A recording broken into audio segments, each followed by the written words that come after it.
اللہم لک الحمد سرمدا وصلی وسلم علی محمد وآلہ واصحابہ ابدا۔ محترم سامعین، سامعات، خواتین و حضرات، دروس حدیث کے سلسلہ میں ایک اور حدیث لے کر آپ کی خدمت میں حاضر ہوں،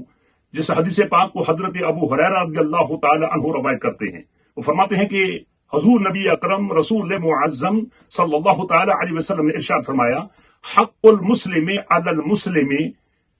خمس، رد السلام، عیادت المریض، اتباع الجنائز، وإجابت الدعوہ، وتشمیت العاطس۔ نبی پاک صلی اللہ تعالی علیہ وسلم نے فرمایا کہ ایک مسلمان کے مسلمان پر 5 حق ہیں۔ پہلا، سلام کا جواب دینا، اور مریض کی اعادت کرنا، اور جنازے میں شامل ہونا، اور دعوت کو قبول کرنا، اور چھینک مارنے والے کا جواب دینا۔ میرے مسلمان بھائیو، ذرا توجہ فرمائیں کہ نبی پاک صلی اللہ تعالی علیہ وسلم نے فرمایا کہ ایک مسلمان کے مسلمان پر یہ حقوق ہیں۔ اب یہ نہیں ہے کہ ایک مسلمان نیک ہو تو تب وہ یہ حقوق ادا کرے، وہ بد ہو، نیکوکار ہو یا گناہ گار ہو، پیر ہو یا مرید ہو، استاد ہو یا شاگرد ہو، یعنی مینشن نہیں کیا بلکہ مطلقاً فرمایا کہ جو بھی ایک مسلمان ہے۔ اور پھر یہ بھی نہیں ہے کہ وہ جناب عالی برطانوی مسلمان ہو، پاکستانی مسلمان ہو، سعودیہ کا مسلمان ہو یا کسی اور ملک کا، مطلقاً فرمایا اگر ہے مسلمان تو مسلمان کو چاہیے کہ وہ سلام کا جواب دے۔ لیکن آج کل افسوس تو یہ ہے کہ مسلمان ہو کر جناب عالی سلام نہیں کیا کرتے، بس یہی ہے جناب عالی گڈ مارننگ، گڈ ایوننگ اور گڈ آفٹرنون وغیرہ ہوں، اور کچھ تو جناب عالی ایسے ہی بائے اور ہائے یہ لفظ ہے، اور پھر کچھ جناب عالی یہی جناب عالی ہمارے ڈائلاگ چلتے ہیں، آداب عرض تو سندا کی حال ہے، کس طرح ہو، اس قسم کے الفاظ بولتے ہیں۔ سلام کا نہ تو کرتے ہیں اور نہ سلام کا جواب دیتے ہیں۔ ہمیں چاہیے کہ سلام دیں بھی اور سلام کا جواب بھی دیں، اور سلام یہی ہے نا، السلام علیکم ورحمۃ اللہ، اور پھر وعلیکم السلام۔ اس کے بعد نبی پاک علیہ الصلوۃ والسلام نے ارشاد فرمایا کہ اگر کوئی آدمی مریض ہو تو اس کی عیادت کرنا، مریض کی عیادت کے سلسلہ میں اس کے پاس چلے جانا اور جناب علی اس کی خدمت کرنا۔ اگر ایک مریض اس کو جا کر پھول پیش کرو، اس کو دعا دو، اس کا حال پوچھو، تو اس حال پوچھنے کی وجہ سے وہ مریض کو دلاسا بھی ہوگا اور حوصلہ بھی ہوگا، اس سے الحمدللہ فائدہ بھی ہوگا۔ پھر نبی پاک علیہ الصلوۃ والسلام نے اگلا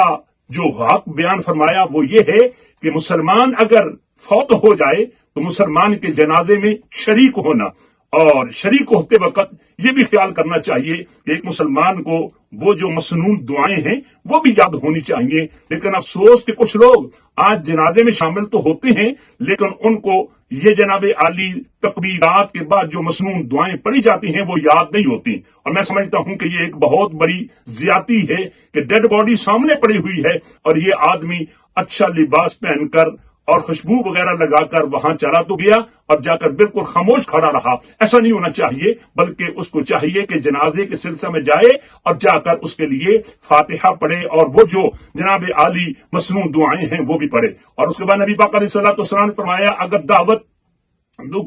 دی جائے تو اس دعوت میں وہ آدمی شامل بھی ہو، لیکن یہ دیکھنا چاہیے اگر ایسی دعوت ہے کہ جس کے اندر شراب ہے، جس کے اندر جناب ڈانس ہے، مرد و عورت کا اختلاط ہے اور بالکل بے پرد ہے ہر شے، تو اس سے اجتناب کرنا چاہیے اور باقاعدہ ان کو کہنا چاہیے کہ اگر ایسی بات ہے تو میں اس میں شامل نہیں ہوں گا۔ لہذا چاہیے کہ اگر دعوت دی گئی تو اس دعوت کو قبول کرنا، اور اگر کسی آدمی نے اس کے سامنے چھینک ماری تو چھینک کا جواب دینا چاہیے۔ چھینک مارنے والا کہے الحمدللہ، وہ کہے یرحمک اللہ، اس پر اللہ تعالیٰ فضل و کرم فرمائے گا۔ اب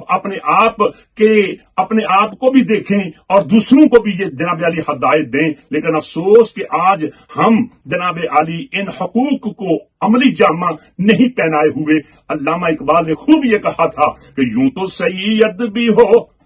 مرزا بھی ہو، افغان بھی ہو،